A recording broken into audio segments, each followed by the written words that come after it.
What's up? Just wanted to go over our market spotlight for Q3. It was really cool being able to do the workshop just a couple weeks ago because hearing feedback from people on what they wanted to hear about from the market spotlight enabled us to get some good ideas for what we're going to talk about today.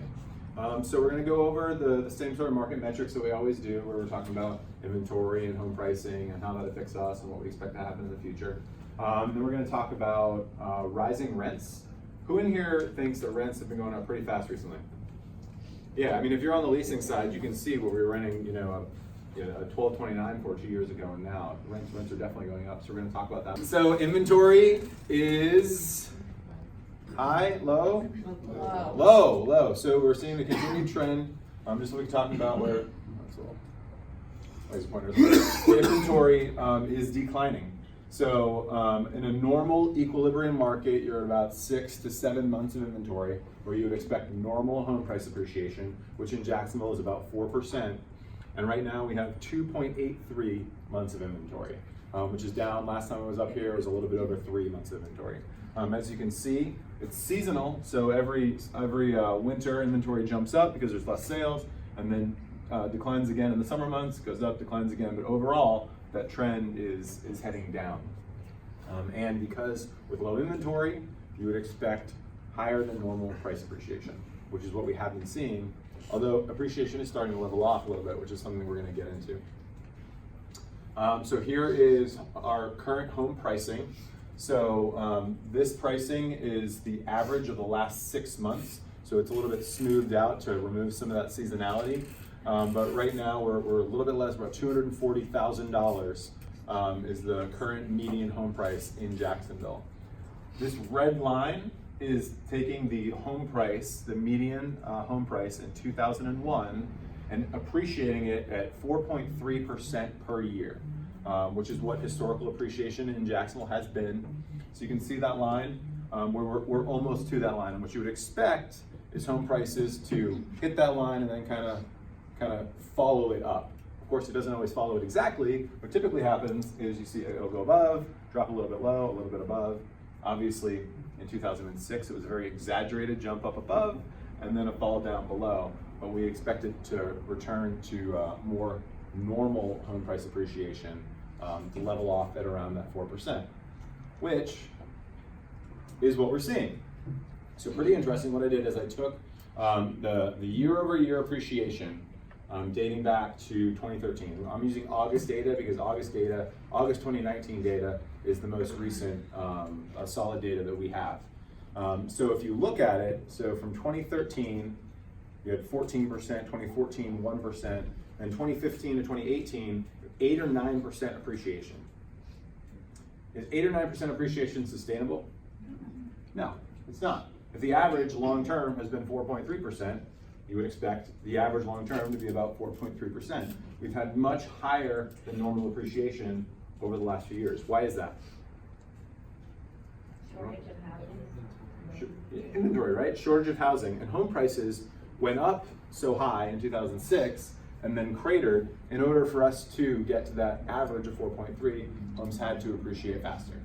Because home prices were depressed so much and increased demand, lowered inventory, and we saw home prices rise a lot faster. Anyone want to take a guess at what happened in 2014? Nobody? They released a lot more homes on the market from the foreclosures. So it's a good guess. So in 2014, what happened was that the institutions that entered the market, like Invitation Homes, American Homes 4 Rent, they bought a ton in 2012 and 2013. And then they said, oh shit, what do we do with all these houses? They slowed down their buying in 2014 before picking it up again. So what you're seeing there is basically you had higher appreciation in 2013 and then lower in 2014 because those large institutions really slowed down their buying in the first half of 2014. But if you average those two, you're still right around 7.5%, 8%. And now we're at 3.89%, which is what we expect appreciation to level off.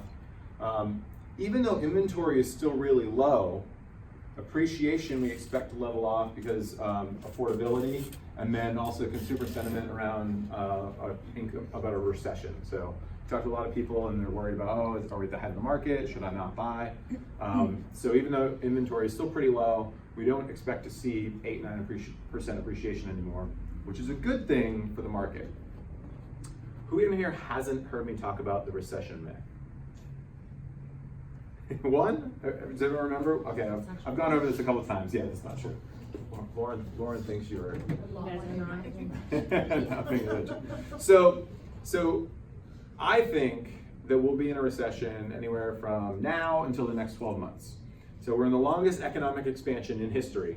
So we're due for a recession. The definition of a recession is 2 consecutive quarters of negative GDP growth. What is GDP? GDP, gross domestic product. So it's the total amount of everything that gets sold or produced in the US. That's the total amount. It's like $14 trillion yearly, I think, something like that. So basically, if we are buying less and producing less, then GDP goes down, and that's what the definition of a recession is. Does it mention housing in the definition of a recession anywhere? No.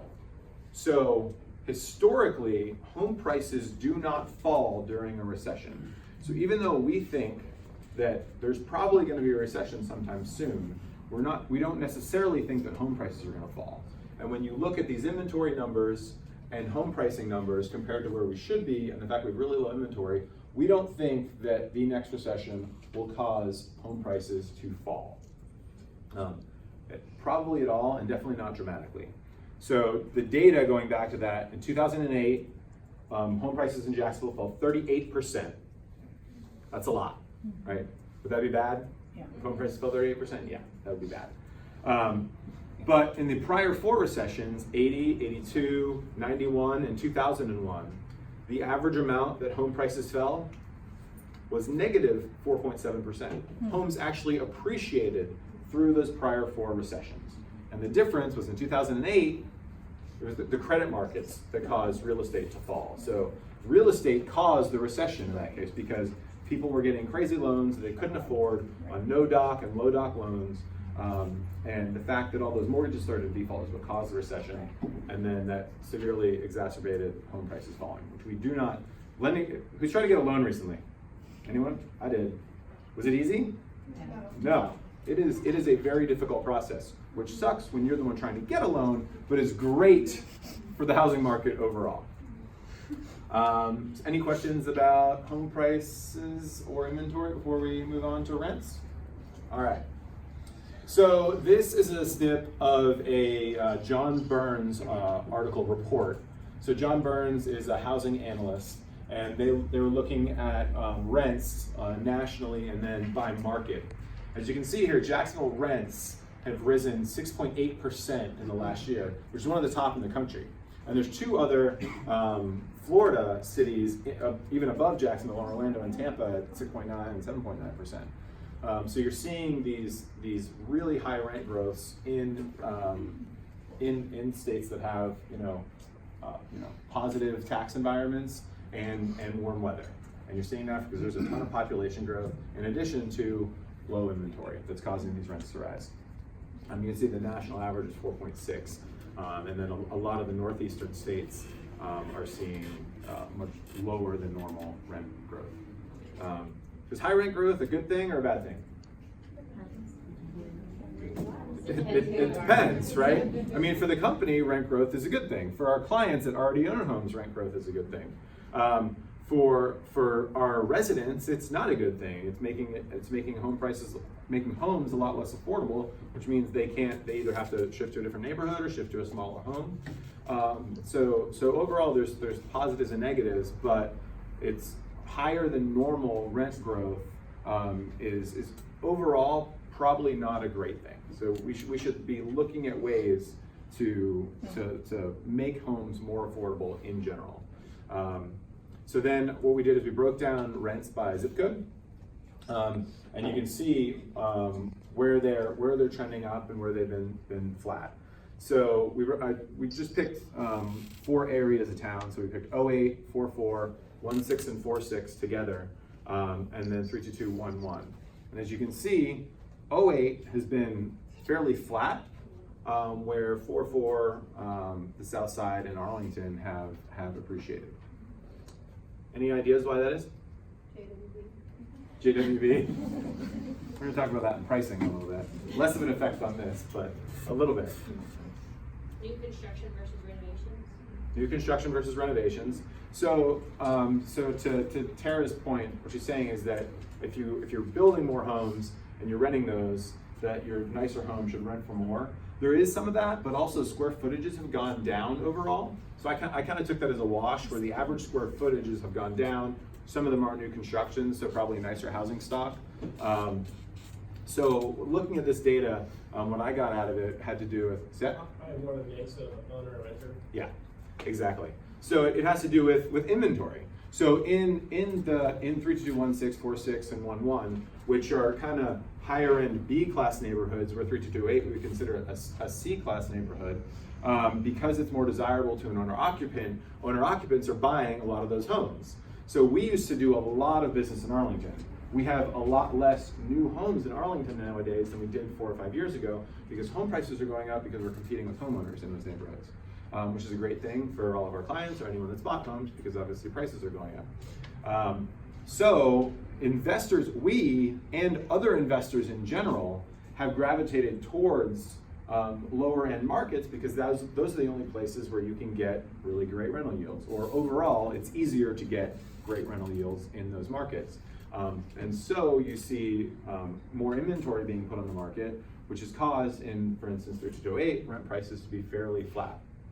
And I think this data is lagging some, because I know just looking at rents, anecdotally, when I look at what we're renting houses for in 08, they are higher than what we were renting them for a year or two ago. So we're gonna, before we, the guys and I do business planning every year, we're really dig into this data, and NICE breaks it down by square footage and zip code and neighborhood. So I think that we will see the numbers even in 08 start to increase. But I thought this was really interesting to show people what rents are doing in Jacksonville.